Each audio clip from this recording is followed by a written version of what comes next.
Sure. As always, appreciate you guys being here. Coming off our second bye, which really came at a good time or a great time for us in terms of both health and mindset.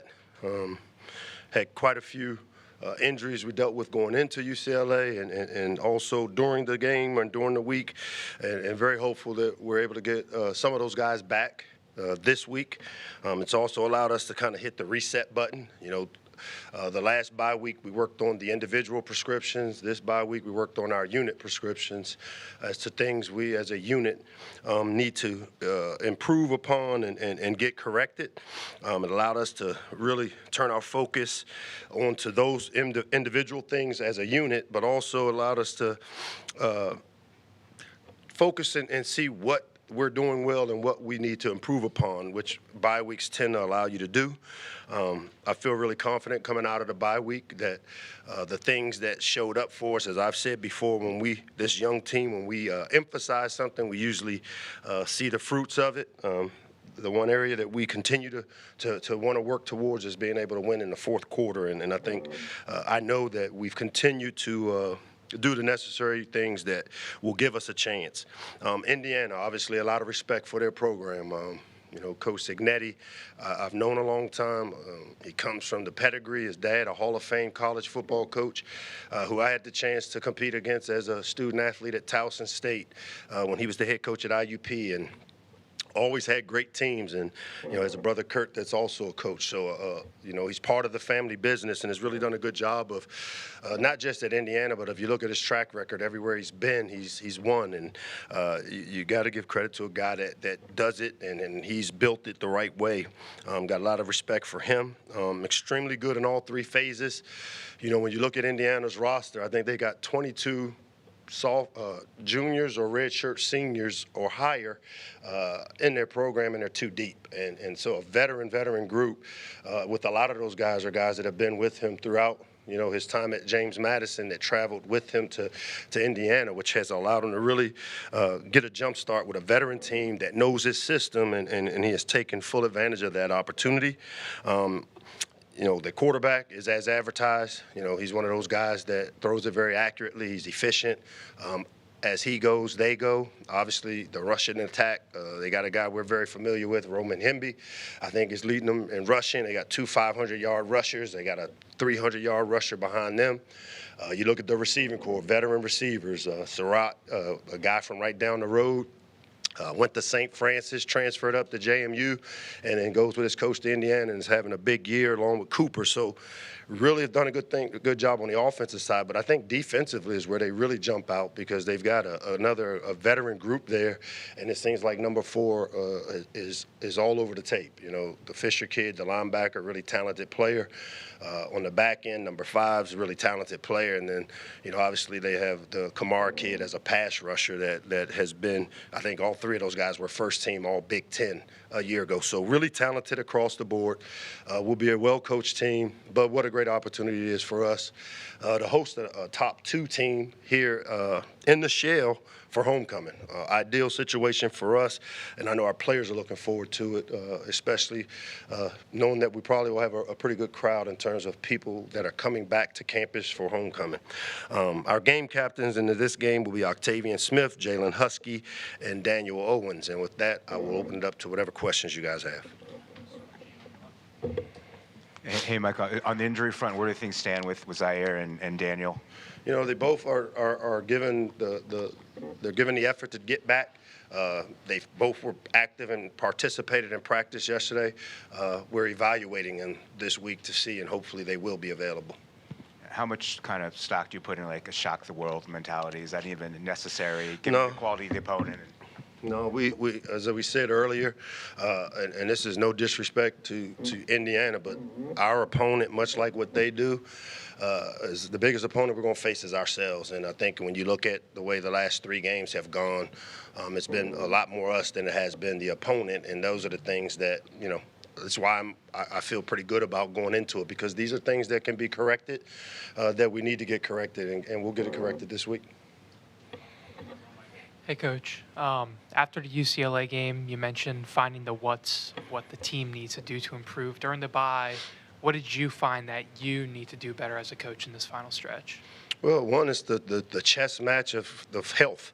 I mean, our biggest concern going into the season has been depth, and if you look at where our issues they typically lie in our lack of depth and when we need it most. Because, when you lose 6 starters in that last drive against UCLA and replace them with freshmen, a lot of the meat of guys that have played plays around here aren't in our program, and it is what it is. So not complaining, but what I have to do as a head coach is find a way to make sure that those guys are available to finish games and are as strong as we possibly can. So for me, it's adjusting practice. It's what are the things we're not good at right now? Right now, red zone offense and third down defense. So how do I put practice plans together that allow a young team to rehearse these situations? As much as I would love to see us pop these freshmen in the microwave and pop up redshirt seniors and redshirt juniors, it just doesn't happen that way. And so what we've got to do, and what I have to do, is make sure I put the best practice plans I can to expedite the growth, to expedite the learning curve for the young players that have been thrust into roles and have done a really good job at it. And then with 5 games left in the season, what would you want to see in this final stretch to call the season as a whole a success? You know what? I'm going one at a time, Michael. I'm not going down the road of prognosticating what makes it successful. I'm one game at a time. Hey, Coach, hoping you can talk a little bit about Jamari Glasgow, what you've seen from him this season, and also kind of if it's easier to kind of convince a guy that grew up in the area to come back to Maryland after he enters the transfer portal. With Jamari, again, a year ago we had to reset the DB room, the corner room. If you watch us on tape, we had a lot of young players. We gave up a lot of passing yards, and so we set out to fix that issue, and we fixed it with getting a guy like Jamari Glasgow to come back home. He's a guy from Potomac High School. Coach Crump down there in Oxon Hill area has done a tremendous job and has given a ton of players and have sent a ton of players here to Maryland that have had great success. And Jamari has kind of settled down that corner room for us. He's a veteran presence.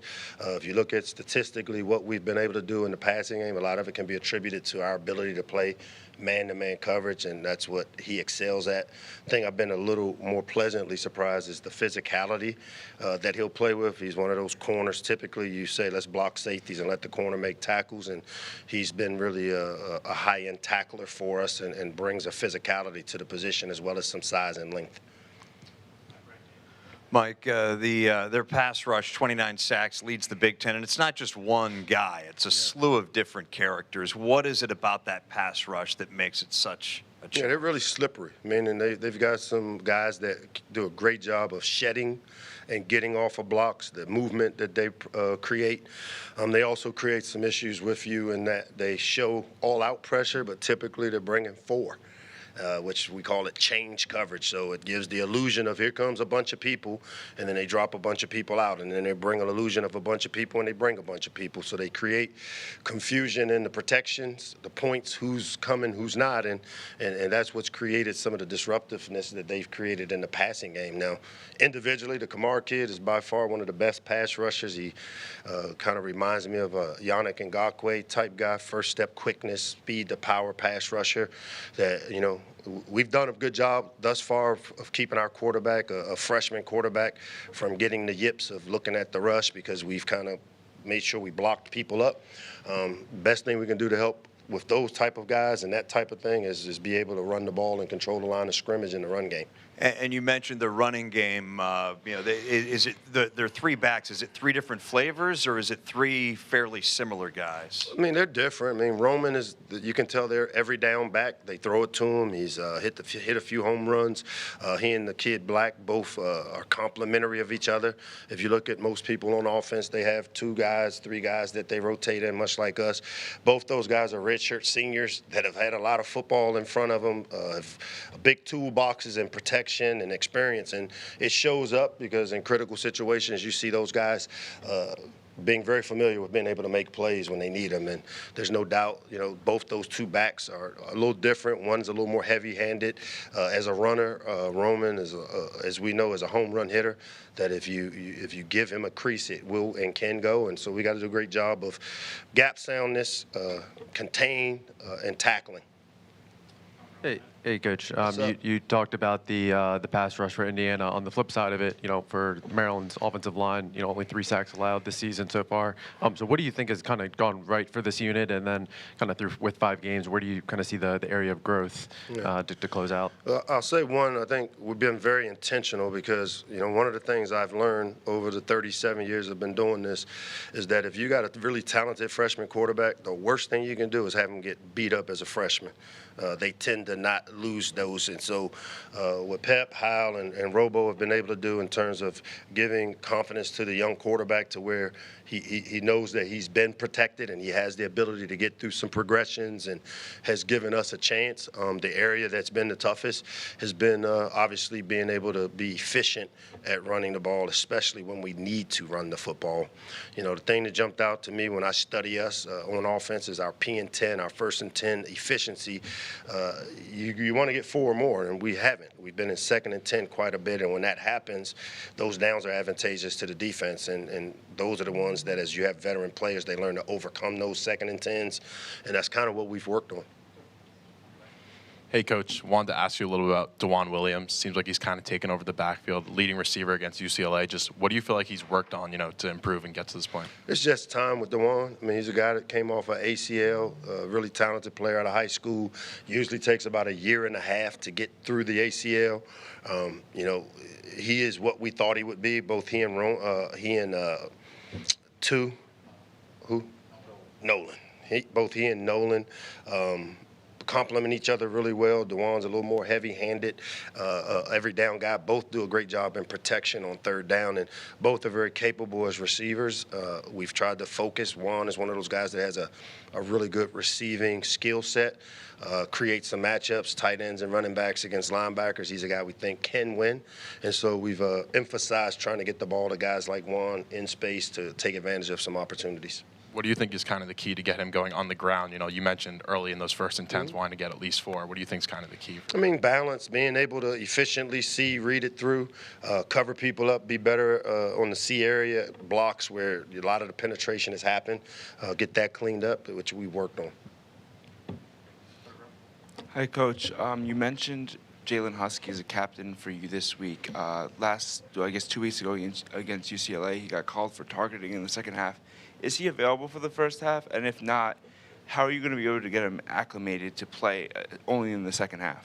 Yeah, he won't be available in the first half per rules of being ejected in the second half of a game. Jalen's a veteran player. He's a senior, maybe even a redshirt. I don't know which one, but he's played a lot of football at Bowling Green before he came here.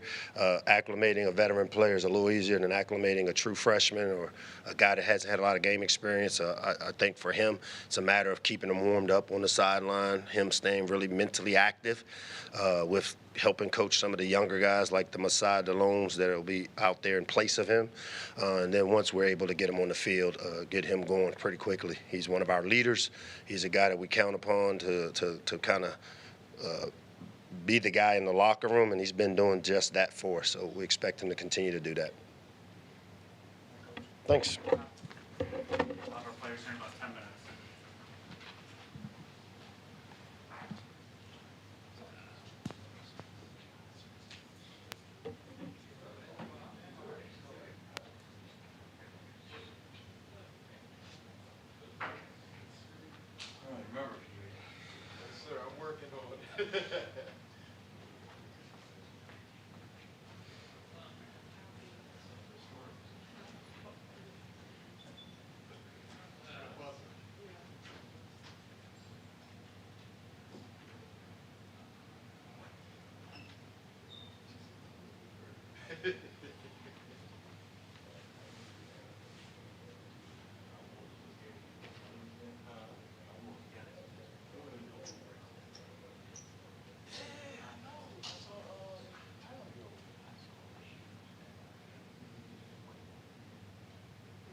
we have Dorian Fleming up first.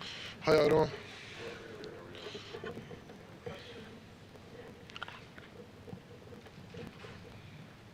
Hey Dorian. Coach Locksley has mentioned last bye week he kind of gave out individual prescription cards. This past bye week he gave out unit prescription cards. So I'm just curious, what was your unit, the tight ends, given? As a unit, we just kind of want to be able to be better in situations.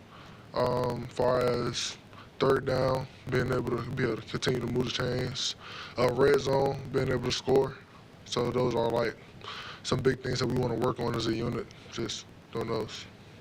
With 5 games left in this season, what would you say you'd want to see from the team to call this season a success as a whole? Really just going out and competing every day. I feel like that's the main goal. I feel like we got a good team. Everybody knows that. And we just got to go out there and really just put it out for it and go win. The last 3 weeks, we find ourselves being in 3 dog fights back to back. So now it's just trying to find a way to go out there and actually get it done. We're very capable, so let's do it. Dorian, just what do you think it's going to take to get it turned around in the fourth quarter to win in that quarter, unlike the last 3 weeks? Like we said, just finishing, not getting complacent, just trying to continue to move up. Even if we're up in the fourth quarter, not trying to let go of the gas pedal, try to run some clock, just keeping our foot on the gas pedal all game. Just continue to just finish to the zeros on the clock. Hey Dorian, and kind of building off that, similar. Coach Locks during the first bye week said he didn't think that the team managed success well. Just kind of with the 3-game losing streak going into the second bye, how do you feel like the team kind of managed? The team too, especially the games, the way we did lose in those games. You would expect teams to be pouting and upset, but everybody is here to work. Everybody is back for revenge. We want to win. We feel like we're capable, and then we're that close. And that's the good thing about it. It's hope. Biggest bounce, in your opinion, that you guys are going to get from this week off, where you've got November ahead, but another chance to reset and recharge?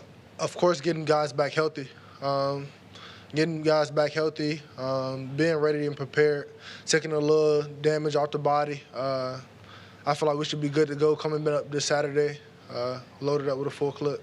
So. Also, it's homecoming weekend. I know you guys are focused on what happens on the field, but just how special is it to have former Terrapins and other guys? Great. It's great. It's been a lot of greatness in the school history.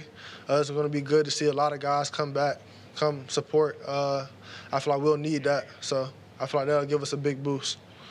Finally, you've had a chance to check out Indiana on tape. What's the most impressive thing about what they do? They're a great football team. They play well together. Complementary football on all phases of the ball. That's one thing I can say about those guys. They're a great football team. I respect them for sure. Dorian, coming off a game where you just had the 1 touchdown in the final minute of the fourth quarter, when you go back and look at that UCLA tape, you have the extra week to look at it. Where were you noticing things offensively to try to correct that before a defense like Indiana? I feel like we played well with tempo. I feel like that's something we did well.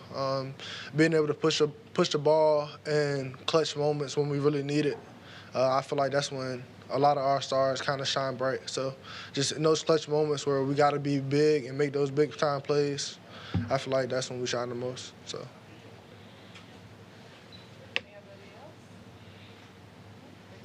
Thank y'all.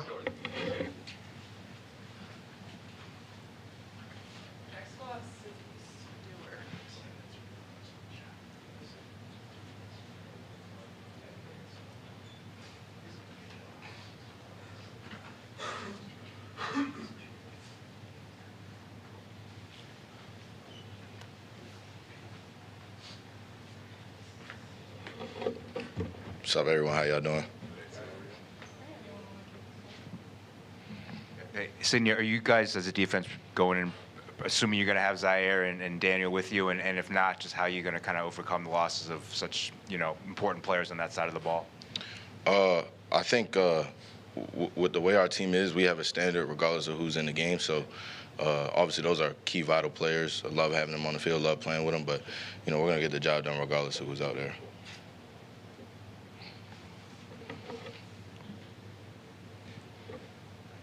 Sydney, coach talked about kind of the veteran presence that Jamari Glasgow brings. Obviously, you guys are playing different position groups, but is he a guy that you look up to, and what have you kind of seen from a leadership aspect from him? For sure. I would say Jamar is more of a lead by example type of guy. He's not the loudest voice, but funny guy, you know, very personable. So I think he's a great leader for sure, and, you know, he makes plays to back it up.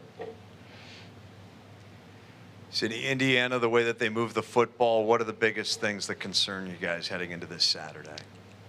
I don't think really I see any like huge concerns. I think they're a well-oiled machine. I think they play normal football. They don't really do any trickery, which I appreciate. So it's just a chance for us to win our one-on-one battles. Also, you guys rank third in the Big Ten, 22 sacks as a team. What do you feel have been some of the seeds of success for this pass rush this fall? I think creativity. I think us being young allows us to be creative.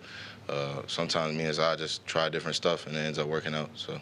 Finally, homecoming, chance for you to, you know, the new kid in town to meet a lot of the old kids coming back. How special is homecoming?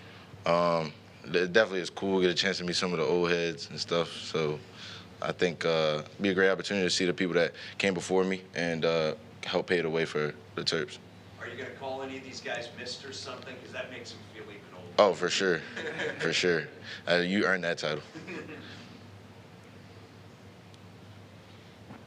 Sydney, they got a running back pretty familiar with Roman Hemby transferring over. No, you weren't on the team here, but some of the defensive guys who are returning, you heard anything about like his style of play with guys who used to go up against him every day in practice here?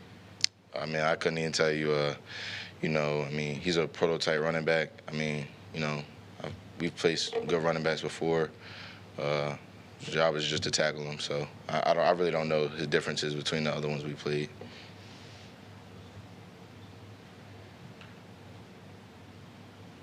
Sydney, last bye week, coach said that he gave you guys individual prescription cards of what you need to do better. This time he gave you unit-wide prescription cards. What was on the D lines? We just needed a better job of getting off the field on third down. I think we do a good job of putting the quarterback in uncomfortable positions, you know, creating pressure, getting in their face. So we just need to continue to do that. And then, obviously, on a 3-game skid right now, 5 games left, number 2 team in the country coming to College Park. What's kind of like the sense of urgency to turn this around in the locker room? I mean, you know, we've been playing football for forever. I've been playing since I was 7, so, I mean, it's just another football game, just another great opportunity to play. So I really think it's just really about us. I mean, I appreciate that they've done what they've done. They give us an opportunity to get back on track, and you know, they're a number 2 team in the nation. Like, they've earned that respect and that rank. But to us, it's just we just got to play football. Hey, Sydney, just for you personally, what are some of the things you're looking to improve upon and, you know, finish out the year strongly with? I'd like to do better rushing when I get to the top of the pocket, kind of converting some rushes, and I want to improve my presence in the run game. But other than that, I think I also could be a better vocal leader. I think, you know, maybe later in the game sometimes I start to get quieter, so I'd expect better from me.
The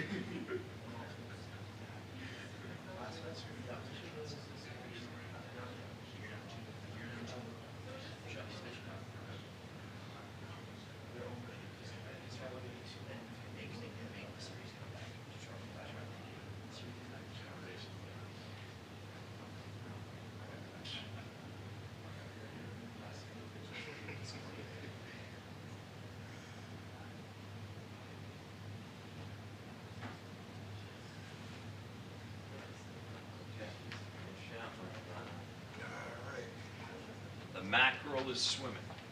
The mackerel is swimming? Yeah, Malik mackerel.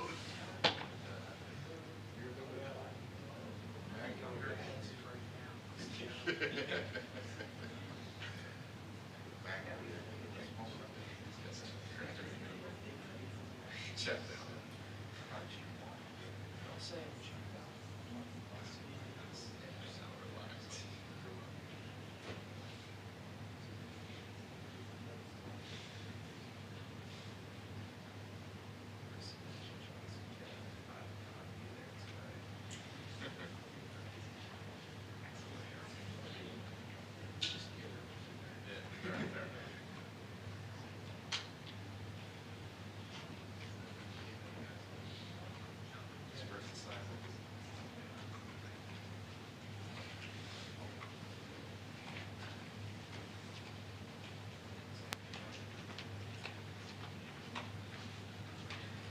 We have Malik Washington, who wants to start us off. Hey, Malik, what's it going to take to get things turned around for the fourth quarters? Just continuing to emphasize the fight and the finish. Sometimes the fourth quarter comes out to really just effort. Like both teams have schemed each other out. You get late into the game, you've seen what the other team is going to bring. Sometimes you just come down and be able to find that extra fight and finish. Hey, Malik, and kind of just building on that, I think you had mentioned that this was the longest losing streak in, I guess, for you since youth ball.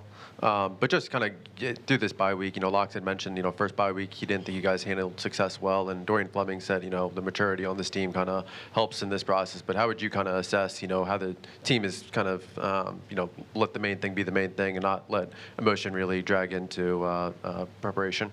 Yeah, I think the first time off the bye, we're kind of riding a high a little bit, just, winning a bunch of games. And, it came back to bite us. And then this week, being on the opposite end of that spectrum, being on a losing streak, like, one thing that remained was the high energy and high emotions from everybody on the team. Like, there's not really a bad feeling in the building. Like, the energy around the building is still great from, faculty and staff to people, coaches, players. Like, everybody still has high expectations of our team.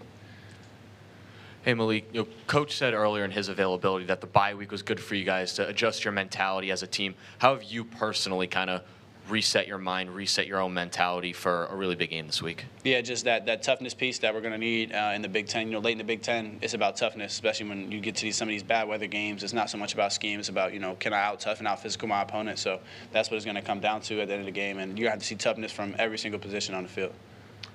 Malik, what gives you cause for confidence that this 3-game losing streak is going to be disposed of this Saturday and you guys are going to come out with great effort and execution? Really, if you look back on the past 3 weeks, everything that we've wanted to improve on, we improved on. It's just been one phase of the game. Like, we haven't been able to have success with all 3 phases working together in a while. So I think that complementary football will be something that we'll get back to, being able to help each other out. Do you guys feel snake bit in the fourth quarter, or it's just a weird, succession of weeks where just a play here or a play there? Yeah, like you said, sometimes it just comes down to a play. You don't realize it until you look back at the game. But sometimes in that moment where you may be feeling a little tired and you decide to take a play off or not give your maximum effort, can be the difference between winning and losing the game. Finally, Halloween is Friday. Is there a candy moratorium on you guys until the game's over Saturday? Because you don't want to have too much sugar. Yeah, definitely. I think everybody does a great job. Our nutrition staff will make us something healthy that we can eat that'll still be pretty fun Halloween theme. I was just talking to him about it just now. Malik, you mentioned trying to fix the little things, and even though it hasn't led to wins, you feel like you've corrected those little things. In terms of that UCLA loss, you get the whole bye week, where are some of those areas in the margins that you want to see corrected to keep that trend going, maybe end up in a win against Indiana? Yeah, our red zone efficiency as an offense, you come away with not just points but touchdowns. That kind of changes the game. We got into the red zone 2 times and didn't have touchdowns on either of those drives, so being able to finish that, and those are kind of the body blows that we need to be able to put opponents away. with that being the point of emphasis, has practice looked any different while you're zoning in on that, or has it been the same kind of thing that you've been looking at, and the red zone efficiency will come if you do that? Yeah, we focused on red zone a little bit more just as far as our installs and things like that go, putting some emphasis on the red zone in earlier periods in practice, just that way, walking through it and understand the situation and where we're at on the field and how things are going to happen quicker. The timing has to be better because the windows are going to be smaller because there's less field. We've just been emphasizing really like the detail and the focus of the red zone. Cool, thank you. Cool. Hey Malik, Coach mentioned last bye week he gave y'all individual prescription cards. This time he gave it unit-wise. So I guess what was the quarterback's room's prescription card this past week? Continuing to play clean, taking care of the football, and then red zone efficiency, like I just talked about that. Some of that falls on the QB, being able to go from that, having that touchdown, check down mentality in the red zone and not forcing any errant throws or anything like that. And then, evaluating your freshman year so far, what are some areas you think you've done well in, some areas where you think you can improve, and then final five games of your freshman year, what do you want to see from yourself to call this season as a whole a success for you individually? I think one thing I've done pretty decent at is just being able to stay composed in any situation that we're in, whether it's the end of the game or the first drive of the game. One thing I do want to improve is my efficiency, completion percentage, things like that. That will help our team be able to move the ball down the field some more, and then also being able to step up into the pocket and use my legs, which I started to do the past couple weeks, but I think it's something that I wish I would have started sooner. And then what was your last question? I'm sorry. Just as a season as a whole, what do you want to see from yourself to call it kind of a success individually? For me, it's about team success, really. So even if it's my passing yard stop here, we run the ball every single play, but we're winning games, like I have no issue. I just want to win. Hey Malik, wanted to ask you a little bit about the actual process of watching film. How is it kind of different at the collegiate level compared to high school? Yeah, high school was really just, some tendencies maybe here and there. It's not as an extensive of a breakdown, whereas like the collegiate level, because we have so many coaches that work with us and are able to see different things because they've been around for a while, the breakdown's a little more extensive of what teams like to do in the red area and third down and the defensive coordinator and how he likes to play, like stuff like that we just didn't really focus on in high school. With that level of detail, was there an adjustment, to where you kind of had to grow and get used to, memorizing it, going through it every week, stuff like that? Yeah, just something that, I had to pick up and getting here in the spring and being able to learn a little bit of it, not so much as game plan just because the season hadn't started yet, but understanding like what it takes to watch film and how we're going to break it down as a team. Well, I just wanted to follow up on that point you made about using the legs and maybe trying to use them a little bit more early on. As you've kind of progressed and you're starting to use the legs more, do you think that's more of you getting comfortable in the pocket or with Pep's calling for play calls, a little bit of both, or what's led to that change and maybe saying you wanted to see it sooner? Yeah, we just needed another element in the offense, and that was something in my game that I knew I had, but I just hadn't used up to this point. And it might have been just trying to get comfortable and understand that we have so many playmakers on the edge and be able to get them the ball, but also realizing that I am a playmaker myself and I have the ability to use my legs and make some plays happen downfield. Cool. Thank you.